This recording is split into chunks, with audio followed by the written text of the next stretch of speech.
What was the process in how this coming all together? And then obviously, what have you added in Chris Tanev?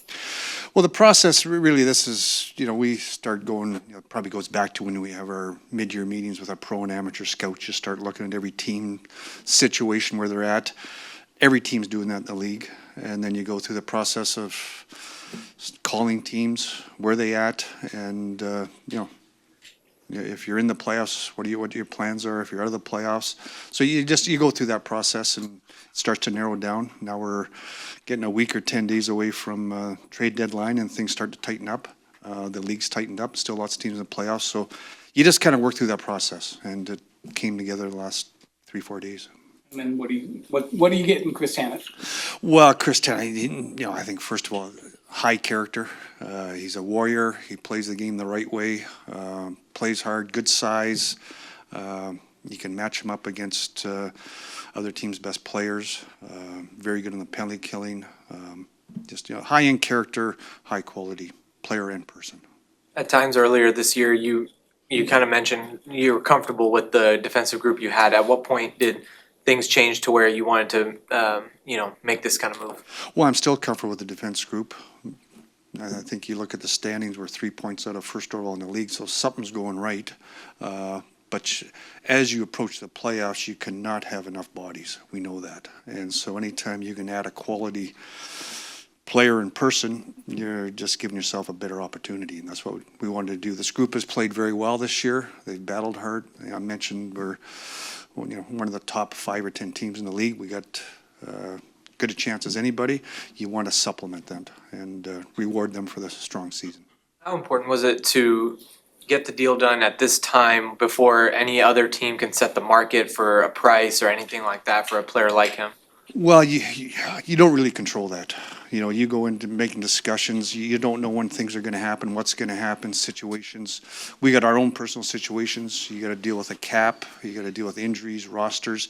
And the other teams that you're dealing with are going through the same thing. I mentioned the standings in the playoffs, and there's a battle there for those wild card spots. So teams are 2, 3, 4 points out of it, and the next day they wake up and they're 1 point out of it. They change their mindsets might change. So it's fluctuating all the time. We're just fortunate this came together when it did, gave us the opportunity. How do you draw on? Is Saturday the timeline for him to make his debut, or what is that process? Yeah, I don't know if it's going to be Saturday or not. I think he may join us on the road Monday. It's immigration. He's got to get his U.S. visa and that's a process. Hopeful Saturday, but I'd probably join us on the road. But we'll see how that goes. How do you draw in a third team? How does that process work? And obviously, you kind of wanted to do that to help with the salary cap hit and everything. But it just seems like going to find that team seems like a little bit of a treasure hunt. It is a treasure hunt. And we talk, like I said, we're talking with teams all the time. And it depends where a team's at. Are they a team that's rebuilding and you want to supplement, get more picks? Are they a team that's... you're only allowed 3 retentions. There's teams out there that maybe already have 2 or 3, so they're off the board. So a lot of different moving parts to that, and some teams, it's an opportunity. You gain a draft pick, you're buying a draft pick. It's a good move by a team. And it was a good move by New Jersey. It's they get a 4th round pick, to take on that salary for the last 6-7 weeks and retained like I said, they got a draft pick out of it, and who knows what that draft pick turns into. So it's a process. We talk with the general managers all the time. I'm always talking to the general managers, and we as we're talking, they might say, hey, if you get in a situation where there's a retention, you need to have a retention, we might have interest. So you just start the process. And then with the retained money, where are you guys at right now? I mean, can you still make moves as you get to the trade deadline? Well, there's a lot of moving. That's really there's about 100 answers to that question. That all changes. Injuries can change that. Roster size can change that. Right now, we're really kind of living day by day with our roster and in the cap, and that can all fluctuate. So, really, no hard answer for that. That changes daily. What is the immediate impact? I know. I think Logan got sent down. Is he obviously still available. It seems like you only have 12 forwards. Yeah, we called them back up. We've only got 12 forwards. We're running an emergency right now, and a lot of that's just because of the cap and roster. And we got injured players. What's the time frame for that? We're still trying. That's a daily thing you're working on all the time. Jim, I know it's not easy to part with prospects. How difficult was it to give up Grushnikov? Yeah, I'm glad you brought that up. I was going to bring that up at the end, Artem Grushnikov, high-end character kid, and I give Calgary credit. Through the discussions when working on this, he was a guy I didn't really want to move. And they did their homework. They followed us for a long time. And you won't meet a more high-end character, accountable young man than Artem. What he's gone through in his life, where he's going, and I want to compliment Calgary. They've got a great young man, great player, and I was telling somebody the other day when we're talking about doing this trade, Chris Tanev 14 years ago, this may be Artem Grushnikov. That's the type of guy he is. He's high-end character. He battles. He plays the game the right way. Not flashy, but he does the little things that are right. And he's a guy we got to kick off the ice all the time. Great story last night. I got a call. Unfortunately, I couldn't meet him in person. They played last night. We had to pull him out of the lineup. And after the game, he stuck around. And he addressed the whole team and went around, shook everybody's hands, and then he went in and talked to the coaches individual. For a 20-year-old young man to do that, that's pretty special. So he's a great young man, plays the game the right way, and he's going to find a way. He's done that his whole life. Jim, you mentioned the standings, but defensively you guys have slipped a little bit from where you guys were last year. Do you look at that as more goaltending? Does goaltending play need to pick up, and defenseman group? How does that kind of work together? They all tie in together. It's how do you play at times? How do you manage the puck at times? Turnovers, might be goaltending, might be defensive play. It all comes together. It's a team. It's a team thing. And we're in that 12th, 13th, 14th. We need to get up, get those goals against down.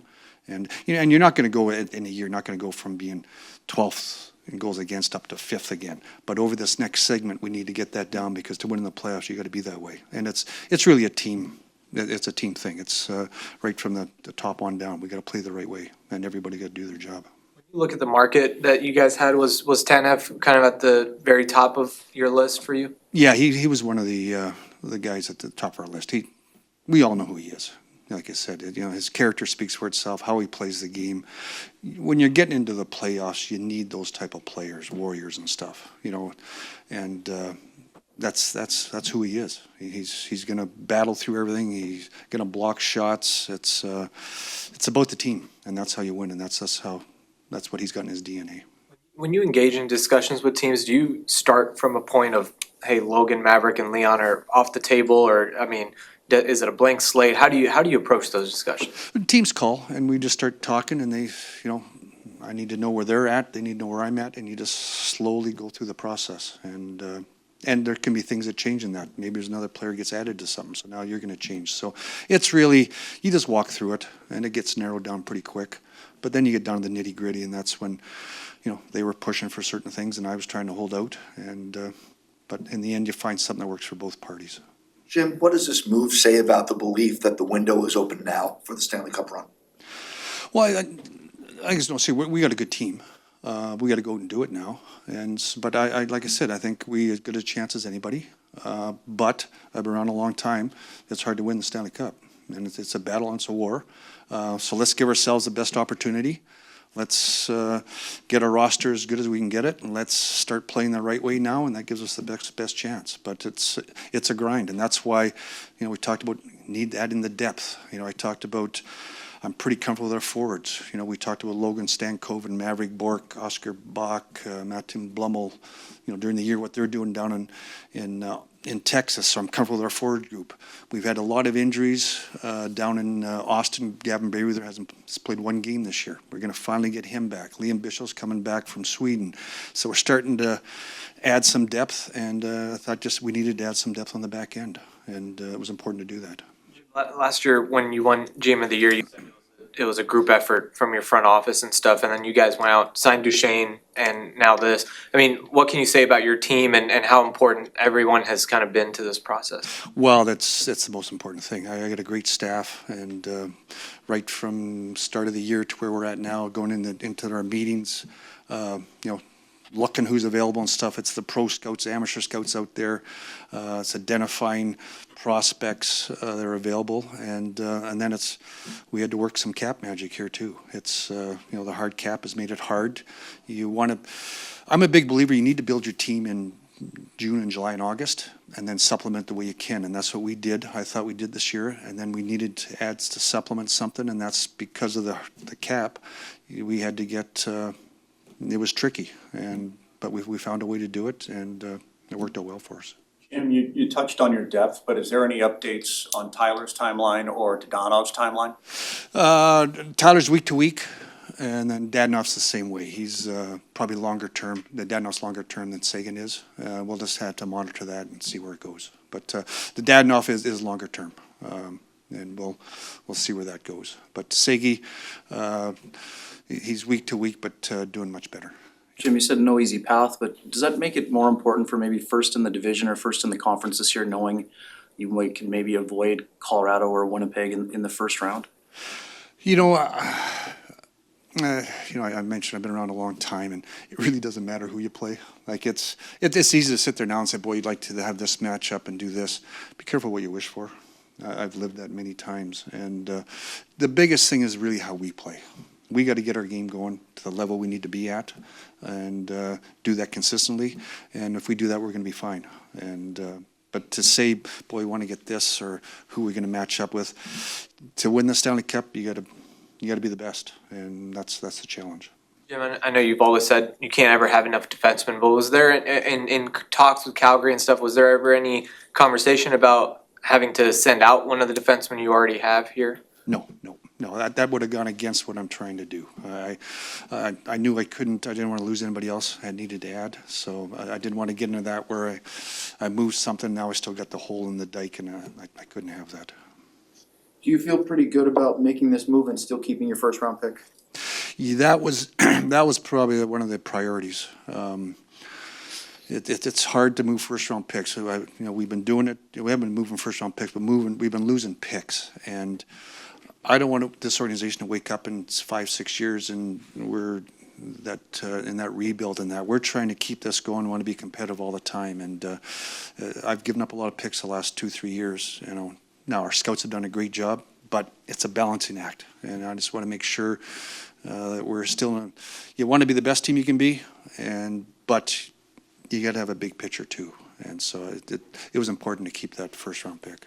I know this is probably a question better for Pete, but where do you kind of see him slotting in? I know Haskin and Harley have kind of formed a good pairing, and how do you kind of see where Tanev can fit into the lineup? Well, Pete will answer that, but Pete and I have talked too, so I'll kind of give my GM 2 cents worth. I like to coach once in a while too, so it's all good. But we've had talks and that, but lots of options. I think you guys have seen lately. We had when we went through this, we had a bunch of injuries. They paired up Suter and Lindell, and Lindell did a good job playing the right side.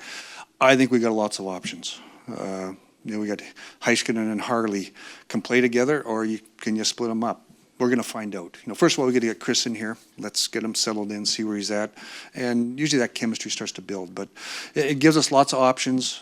We got guys that can play off sides, which gives us more options. So, like I said, I think that's a good situation.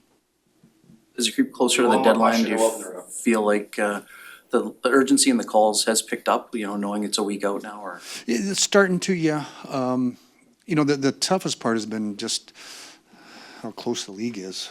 There's so many teams still in that, fighting for those wild card spots, and that's really tightened it up. And I've been in that position, that wild card, making the playoffs. That's what we're in this business for. And it's hard to start making calls to pull your team back, and it's tough. So it's. I don't want to say it's slow. We're all talking, but as far as getting things done, yes. Now we're still, 7-8 days out still, so a lot of things can still happen. Thanks.